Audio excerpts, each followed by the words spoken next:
Okay. All right, take two. So hopefully you guys are able to see the screen that says supporting advanced learners with IEPs. This is the presentation that we put together for the RITSI meeting. Today's theme is really talking about those advanced courses that we tend to teach more in secondary, but elementary people, I promise you'll get something out of this. And I think the other important thing is it helps you also understand kind of where the kids are going after they finish elementary school. I know that sometimes conversations that I have with teams and they're like, wow, we didn't know those things were even available.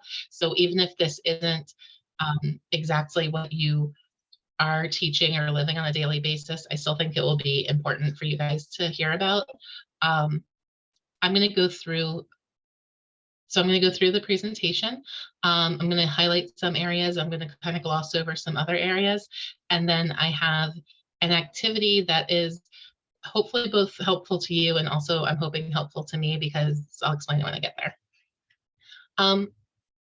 So the first thing that we want to do is talk about what is advanced courses, what are AP and IB courses, what are they not? And then we're going to talk some about how we support students in those advanced courses. And then finally, we're going to talk about prepping for testing accommodations and what that means. And what it means from hopefully from multiple perspectives, both gen ed and special ed teachers. So the first thing we're going to cover is what are advanced placement, and what are Air National Baccalaureate or IB classes.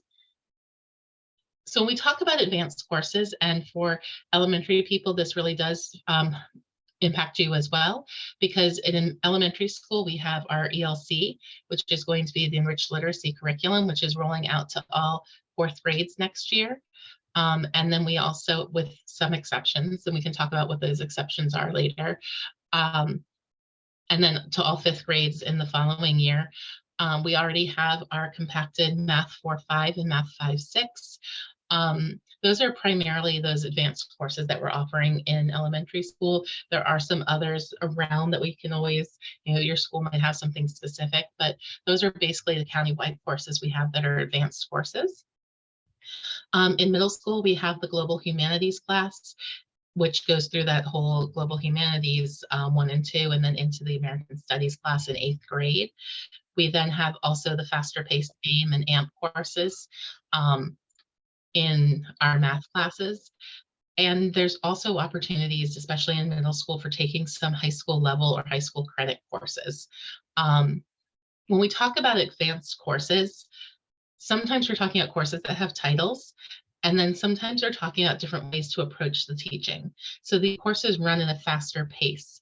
It doesn't always mean that they go into other standards. With Math 4.5 and 5.6, clearly we're covering 3 years of standards in 2 years.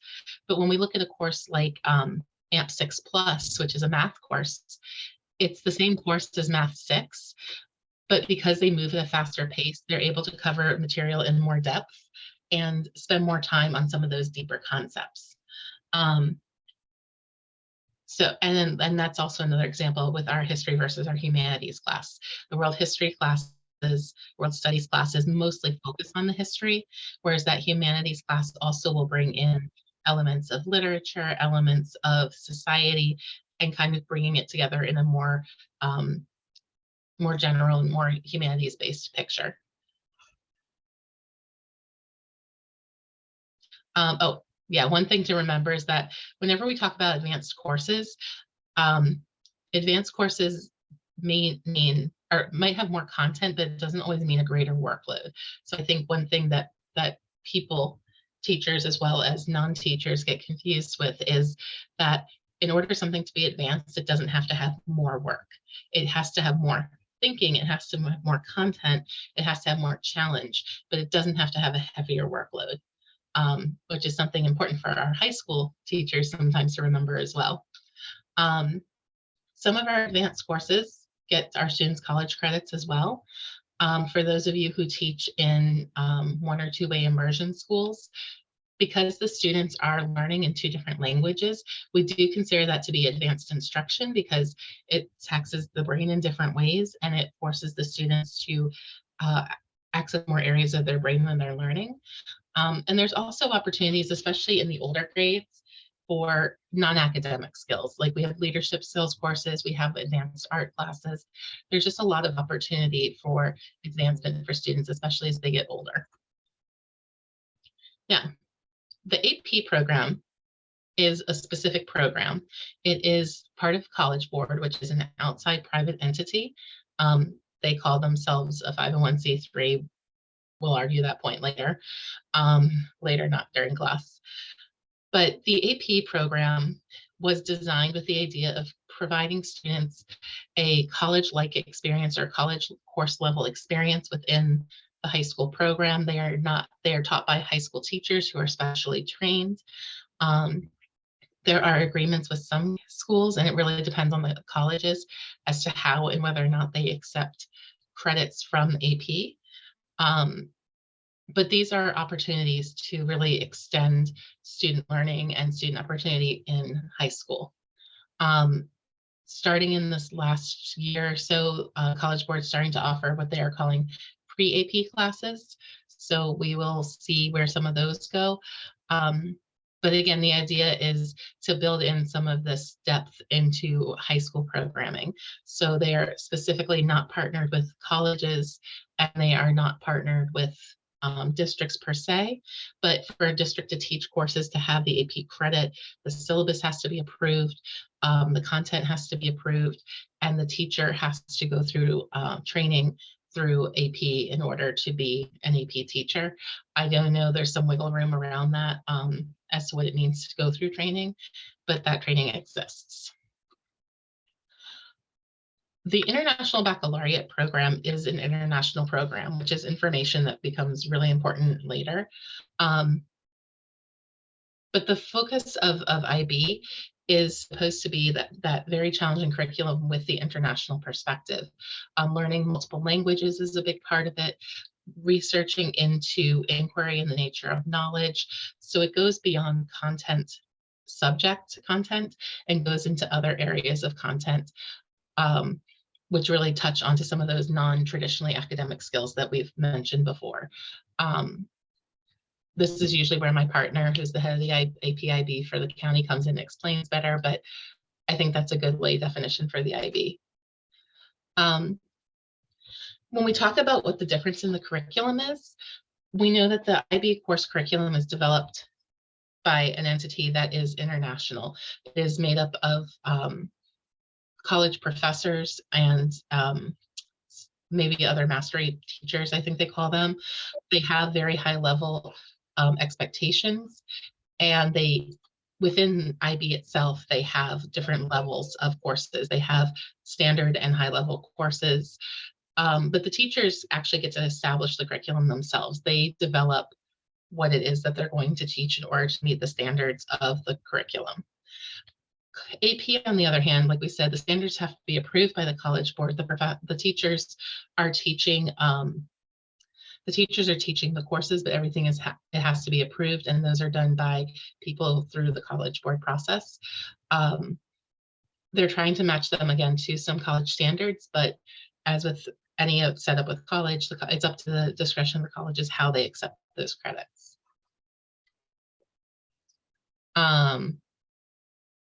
You guys can read this slide later at your leisure, but again, it just really focuses on the difference in the exams themselves, how they're scored, what they actually look like, and what students do in order to perform on the exams.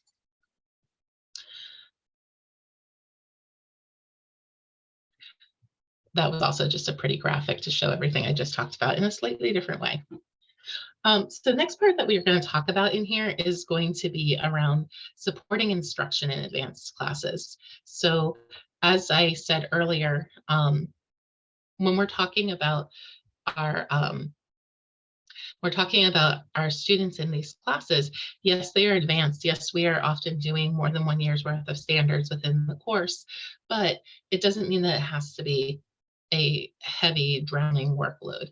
I think there's also a perception that it's still in existence. I'm not pretending it's not there, but there is a prevalent belief that you should be overly stressed out and you should be drowning in work in order to show that you were in this really rigorous program. And there are still some programs out there that pride themselves on how exhausted their students are and how much they keep them working. I've heard programs even say things like, you know, you're really lucky in our program, we give you 2 weekends a year free that you don't have homework during the school year. That is not necessary to be a rigorous course. It is not necessary to be a challenging course. Do you have to work harder? Do you have to think harder? Do you have to think differently and more critically and more creatively? Yes. But does that mean that you have to be drowning in work? No. So really what we want to talk about in advanced instruction is focusing on skills and content. We want teachers to model learning skills. We want students to practice, and then we want the students to prepare to use those skills in their courses. So when we talk about what teachers should teach, when we're talking about a supported setup, we want our gen ed teachers to focus on the skills as part of the instructional approach, and we want them to be the specialists in content. Special educators working in advanced classes, they need to know the content, but their specialized skill should be in the instruction. How do you embed support within the curriculum? How do you use your skills as a special educator to support the students? And how do you follow up with your gen ed student or with your special education students to ensure they are understanding the content? Content does get harder. And so, especially if we're talking about an advanced student who might not be as advanced in a specific course area, they might need some more of that content follow-up that they haven't needed in past years. And so as a special educator, it's figuring out how you kind of hone in and dive in and then be able to provide the content for our students once they're actually in that classroom. One of the important things that we need to teach when we are in advanced courses is we want to teach those soft skills. There is, whether we're talking about special education students or gifted students or just students in general, there is a misleading perception that our students all come to the table ready to plan. You know, you hand them a multi-page assignment and they can figure out with minimal instruction how they're going to break that down and complete a task. And even when general educators are breaking it down, we also know that they're not always breaking it down as much as the students need. One thing we also see, especially as we get into the older grades, is that, you know, in elementary and middle school, where we're handing out a project that might be multiple steps, but it's multiple steps of, you know, 2 or 3 steps. In high school, we're handing them 4 or 5 or 6 step processes and over multiple courses, and expecting to have them both integrate and break down all of those different courses. And these are skills that, even if they did come naturally to students when they were younger, it's harder for them to develop and manage them as they get older and as those demands increase. And so planning to teach how you go through those soft skills. How do you plan for your studying? How do you look at having multiple assignments in multiple classes and figure out a study plan to get your work done? That's something that all students benefit from. And it's really important. This is one of those areas that our special educators, even if you're not co-teaching a course, one way that we do support our gen ed teachers in these courses is by helping them figure out how they can do think alouds, how they can do modeling of these soft skills to teach it to all of their students. And the skills that they're using are the skills that special educators are specialized in. And this also comes back to that UDL approach and what is available to the students and what can they use. Another area that is important for teachers to think about in advanced courses is students do well in the study groups. And again, some students will naturally congregate together and be able to say, hey, so-and-so, let's have a study group, or hey, we are going to get together at lunch. Do you want to join? When we're talking about our students with ADHD, with autism, sometimes with our specific learning disabilities, they might not pick up on social cues, which are saying to them, you're welcome to join our group, or do you want to come to our group and do XYZ with us? And so helping students understand how to navigate those social connections, and then also sometimes helping them structure study groups. So if study groups are beneficial for your class, I have seen successful general educators in AP and IB classes provide opportunities to sign up for study groups. Who prefers studying during lunch, who prefers after school, who prefers evening or virtual Zoom study groups together, and help facilitate those opportunities. And then within that facilitation, bringing our students into the conversation and providing them direct opportunities to access those social opportunities. Um, when it comes to group work itself, and this is something I actually think that elementary teachers excel in much more so than secondary teachers. So secondary teachers, this is where you can rely on your elementary colleagues. Um, when it comes to group work and creating opportunities for all of the students to participate in that group work. So giving students roles within the group. Um, I see most elementary teachers, it seems to be a really, quick kind of part of their natural process that within each group, everybody has an assigned role. As the students get older, we tend to expect them to know how to do that on their own. And again, it's a mixed skill that not all students will have. And in advanced classes, we tend to see more of our students who are wanting to take over and do everything. And so sometimes the hard part for them is the letting go and allowing and trusting their peers to be a part of the process. So again, as teachers, our role becomes having that direct instruction in the social skills part of the learning. The kids will pick up the content as they go. You're providing content, you're providing opportunity. The skill you're teaching is how they interact and work with each other.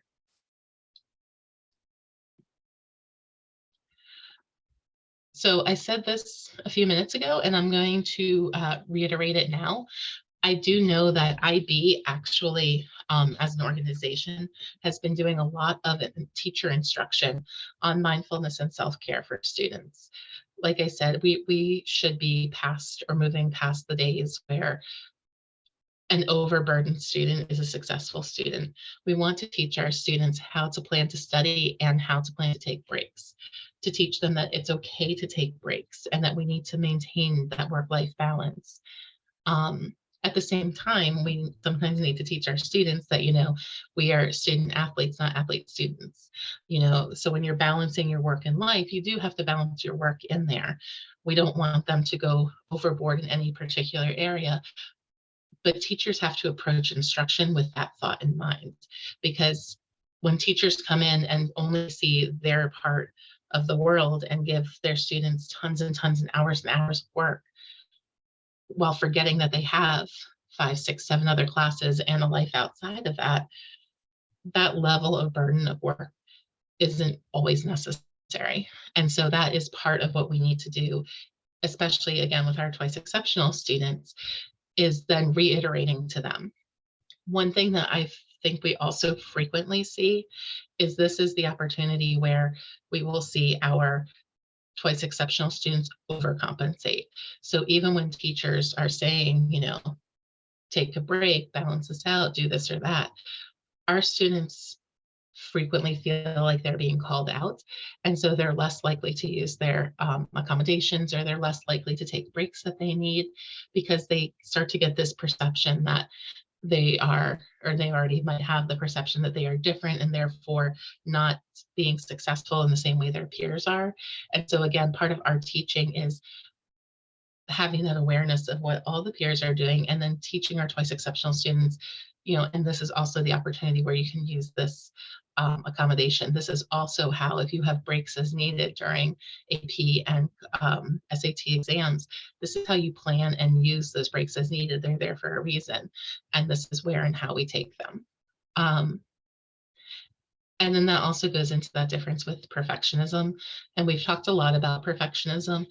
And this is the point where we come in and say, it's okay to want your work to be good. It's okay to work to try and make it as perfect as possible.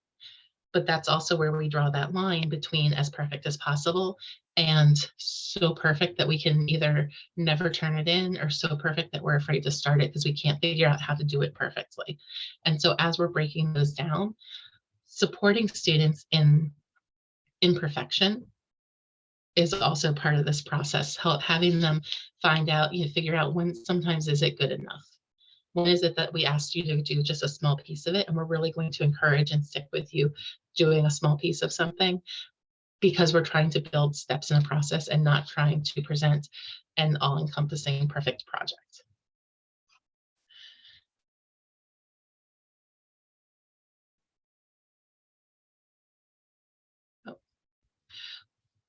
For the academic skills that we're looking at with teachers, it again goes back to some of those skills that might actually feel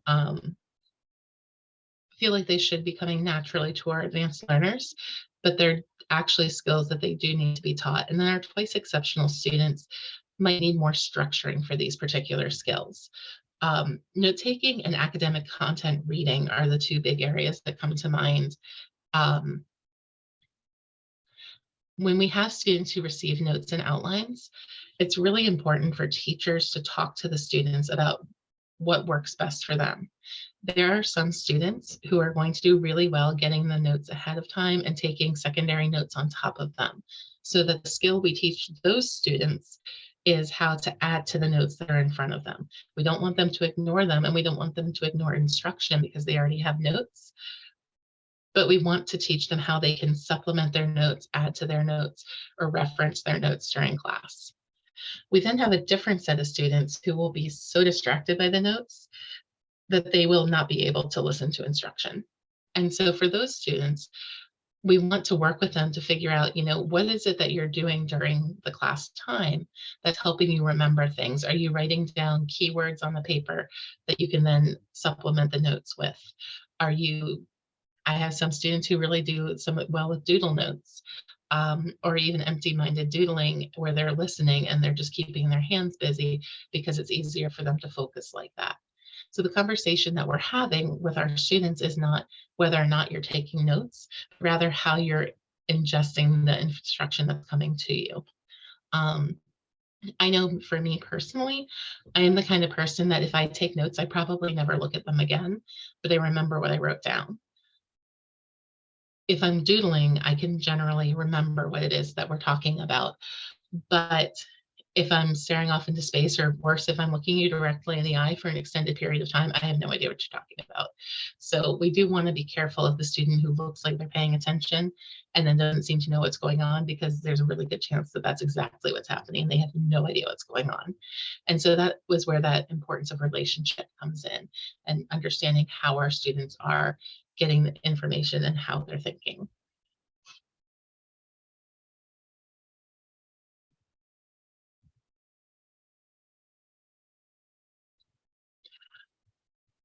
So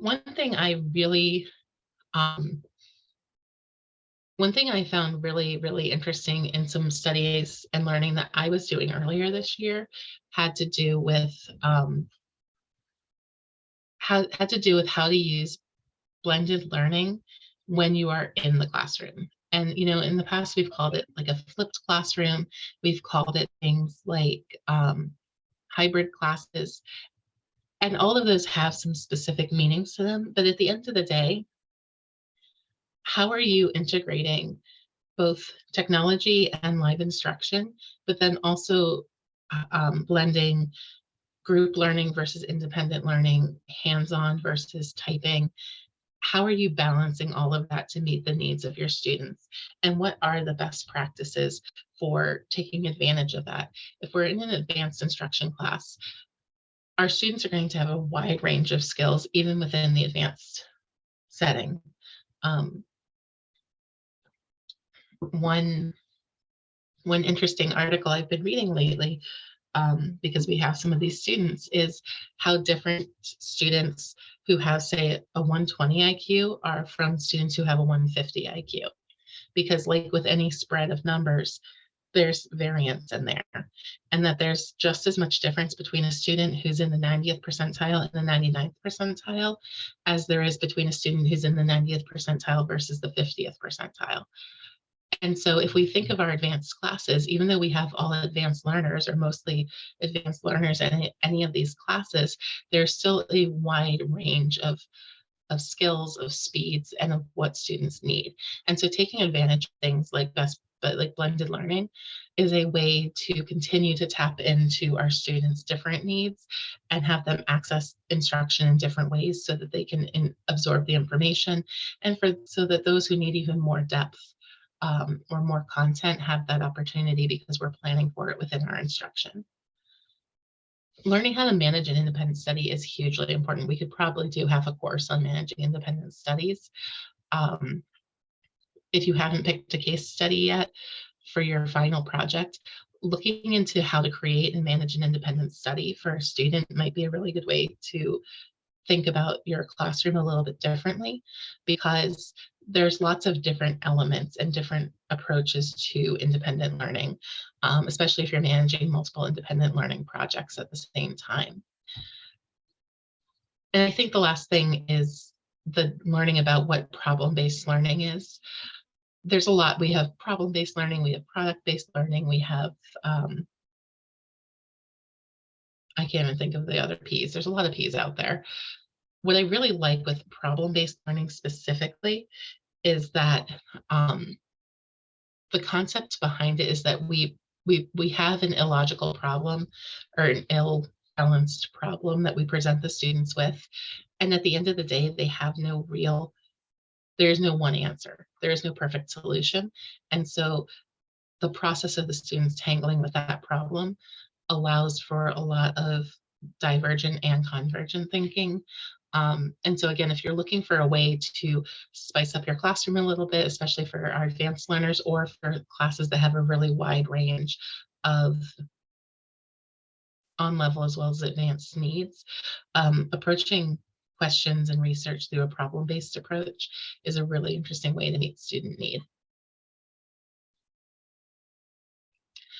So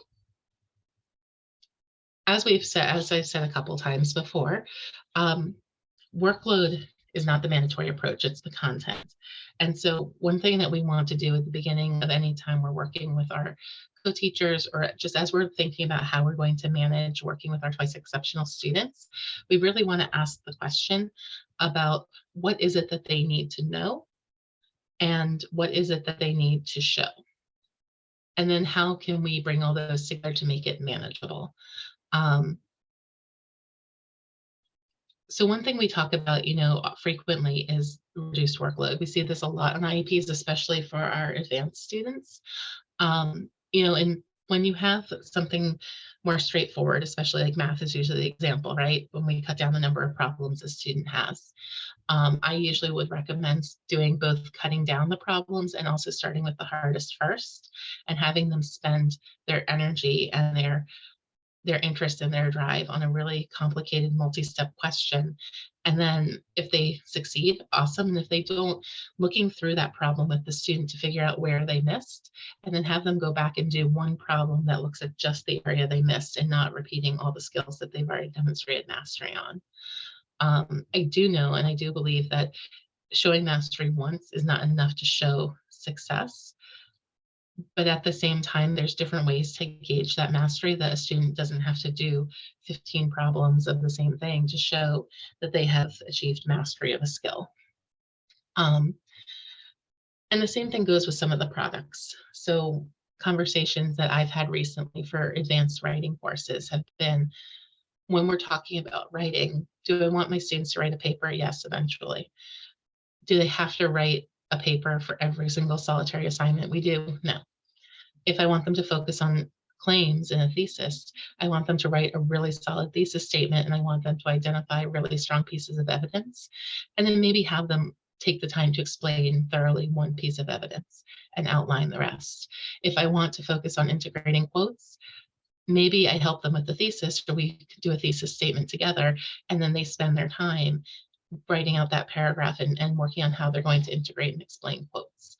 Taking the time to figure out what we want to focus on and building them and building their base skills up will eventually get us to where we want to be. And it's a way to reduce that workload for students who struggle with being overwhelmed by too much. I'm not going to go through and read the examples I have in here, but I do have some pretty solid examples from students that I've taught. and ways that we've approached their learning in advanced courses.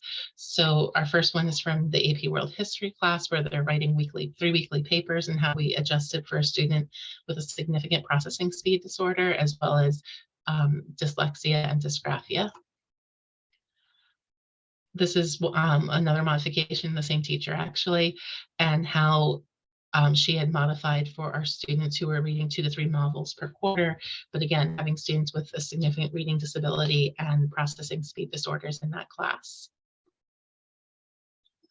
Our AP government example I really like, because it was an example of a teacher who took what he was doing and modified it for one student, and then realized how valuable it was, and then made it the regular project for his whole class. And so I think both of these examples are really great ways that we can look at UDL, and the charts that you guys worked on over the last week or so, where we looked at that chart of, you know, what are we doing for the class? What does the student need? How we modify it for this student? I happen to, the teacher used that chart to come up with parts of the process on this part, and I think it's really worthwhile to go through.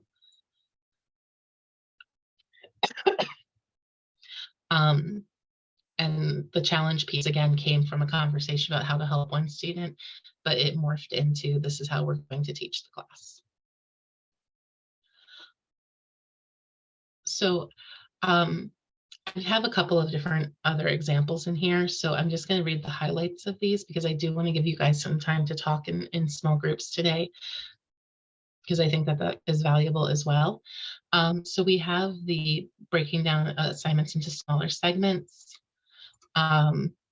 We have how do you use resource classes. This again is a new thing that we're really hearing a lot more from the IB world, and talking about ways that we can use resource classes not just for special education students, but as a way of leveling the playing field for all of our students who may struggle. So, you know, when we go back into that broader subject of not just twice exceptional, but looking at other underrepresented populations of students, one thing that we know that some of our Black and Brown students, or our EML students, struggle with when they go into the advanced courses is, if they're coming to this advanced course for the first time and they haven't had it built up for years, if they don't have parents who speak the same language, and all the content is in, you know, you can take AP chemistry, but if everything's in English and your parents speak French, might not be able to help you all that much with your AP chemistry homework. And so, you know, it's looking at what can we do to support our students when they're coming into these courses for the first time, and leveling the playing field for everybody. One approach to that has been cohorting AP/IB students, depending on what you have at your school, and having students who either have IEPs or 504s, or who are new to that level of coursework, and having a resource class during the day that is supported by an advanced teacher who can help reinforce those skills that are hopefully being taught in the classroom as well. So for the students who need that extra bit, they're not having to always give up that social emotional time, like lunch or immediately after school, or, you know, being able to be involved in sports or other after school activities, if we build that time into their school day in order to meet those needs. And while I recognize that that kind of concept is way above most of your pay grades, the advocacy part is important. If this is something that you feel like might be important for your school, being an advocate for it is one of your roles as somebody who understands gifted and twice exceptional learners and other special populations of advanced learners. I do have on here, and I know I'm missing a school and I don't remember which one, but BCC, Springbrook, Central Valley, Magruder, and Northwood, I know all have resource classes that are not limited to special education students, and in fact, in their courses, focus on either the AP or the IB students, depending on their school. And then one of the questions I sometimes get is, well, what do you do in the advanced resource class? These are things that we do in the advanced resource class.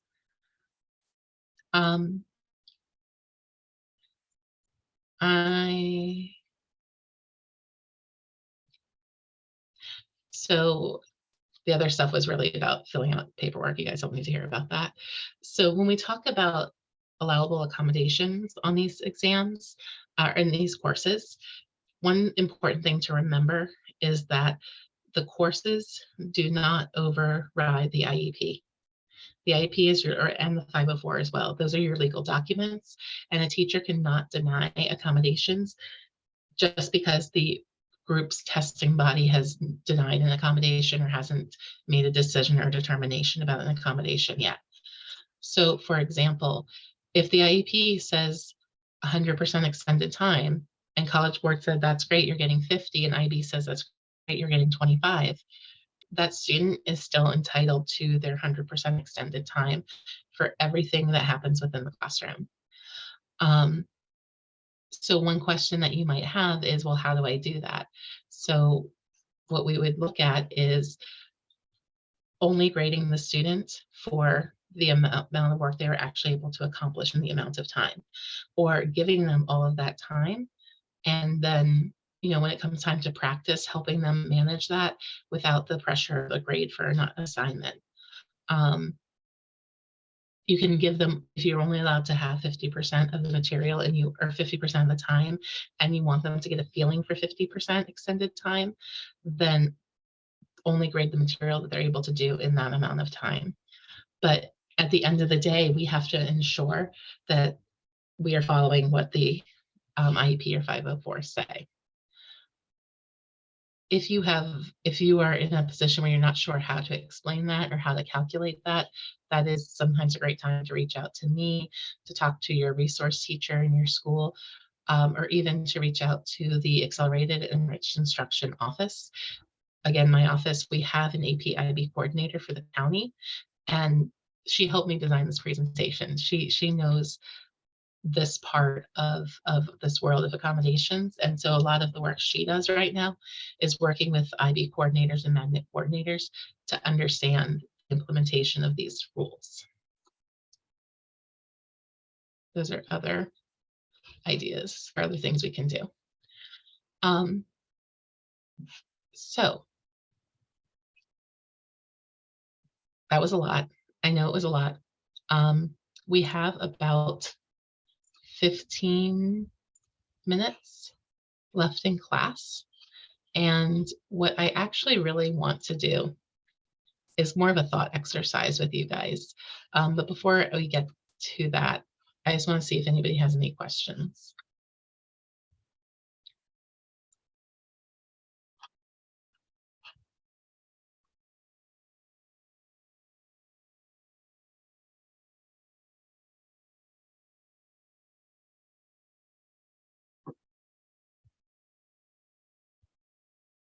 You guys are excessively quiet tonight. Okay, so I'm going to give you guys a thought exercise because, in all honesty, I've been having this thought exercise for the last couple of weeks, and then really intensely the last couple of days. And so the exercise that I want to present to you guys is this. The IB organization has said that students, in order to receive accommodations on IB tests, students have to have a recent psychological report from a psychologist that details XYZ. It actually doesn't really matter what it details. The point is that it's detail-y and it has the information about the student in this report. They currently are not accepting us just giving them IEPs or 504s. They want a report that's signed off by a psychologist. We know within most public school settings, it's not just MCPS, we don't do testing for the purpose of accommodations. That's not what our school psychologists are there to do. However, we also know that if we have too hard line of a stance on this point, then the only students who get to have their accommodations are those who are either lucky enough to have their reevaluation during a very specific window in the calendar, and an IEP team that has questions that could do cognitive testing, or families who can afford to go out and get cognitive testing themselves.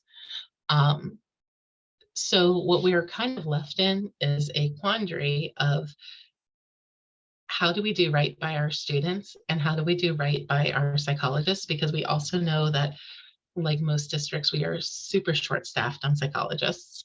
Um, and the role of a special education team is not to test for the purpose of providing accommodations. So I think hopefully you guys can kind of feel where my thinking, where my questioning has been coming from. And it's a discussion that we are going to really have truly as an organization, hopefully very soon. But what I really would like is to get some other people's ideas. So what I really want, and this is what was on the screen, I'm going to put back up on my screen real quick.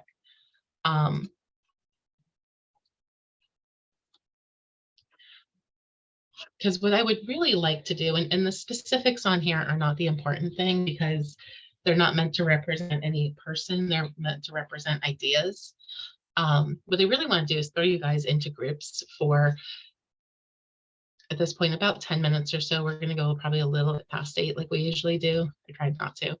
But I really like for each person to take on a role and hold not what your personal beliefs are, but kind of thinking about the idea of this role and what you would see as being a solution to this issue of how do we ensure that students, twice exceptional students, receive their accommodations on IB exams.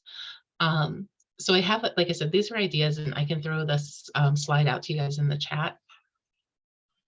And I can do that after I put you in groups. But the idea is really trying to have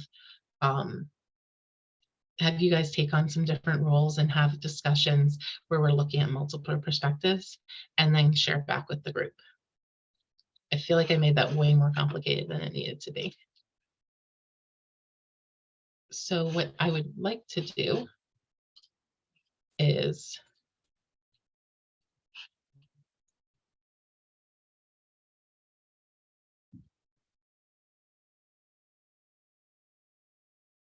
I'm sending out a link.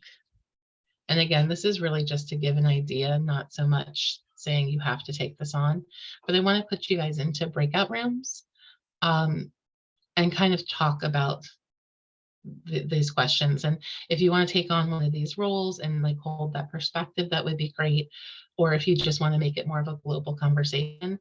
And frankly, if you come up with any brilliant ideas or solutions, please, please, please send them back because I am running out of ideas, steam, and perspectives. So